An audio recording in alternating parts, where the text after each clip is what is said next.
মোটামুটি ডেটটা কীরকম রয়েছে এবং কী পরিস্থিতি বুকে? এখন ত্রিপুরার ত্রিস্তরীয় পঞ্চায়েত নির্বাচনে আগামী আগস্ট মাসের প্রথম সপ্তাহে তাদের মেয়াদ শেষ হয়ে যাচ্ছে। বর্তমান যে পঞ্চায়েত কাজ করছে, স্বাভাবিকভাবে কমিশন থেকে আমরা উদ্যোগ নিয়েছি যাতে ডিউ টাইমে ইলেকশন করা যায়, অর্থাৎ ফার্স্ট উইক অফ আগস্টের মধ্যে যদি পঞ্চায়েত ইলেকশন কমপ্লিট করা যায়। সেই লক্ষ্যে ইতিমধ্যেই আমরা ভোটার পোলিং স্টেশনের যে লিস্ট সেটা ফাইনালাইজ করেছি।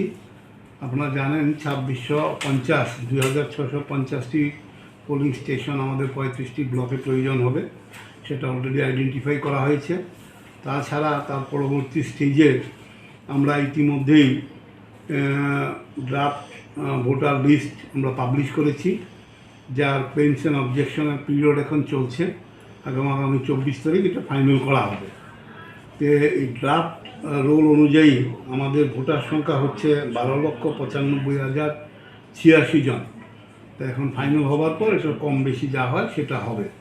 তাছাড়াও আপনারা জানেন এইবারের নির্বাচনে আপনার গ্রাম পঞ্চায়েতে টোটাল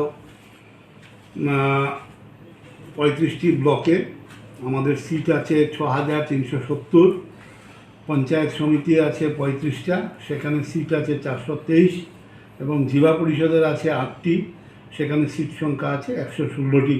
এগুলির জন্যই নির্বাচন অনুষ্ঠিত হবে। নির্বাচনী হিসেবে যে কাজগুলি করা প্রয়োজন সেগুলি আমরা ইতিমধ্যেই করছি। 24 তারিখে আমাদের লিস্ট ফাইনাল হওয়ার পরে আমরা স্টেট গভর্নমেন্টের সঙ্গে কনসাল্ট করব for finalization of the date. Commission থেকে প্রপোজাল থাকবে লাস্ট পার্ট অফ জুলাই আর ফার্স্ট পার্ট অফ আগস্ট, যাতে আমরা ডিউ টাইমে এই ইলেকশনটা করতে পারি। আমাদের প্রস্তুতি চলছে সব দিক থেকেই। আমরা আশা করছি স্টেট গভর্নমেন্টের অ্যাপ্রুভাল পেলে আমরা সেটা করতে পারবো। ইলেকশন করার জন্য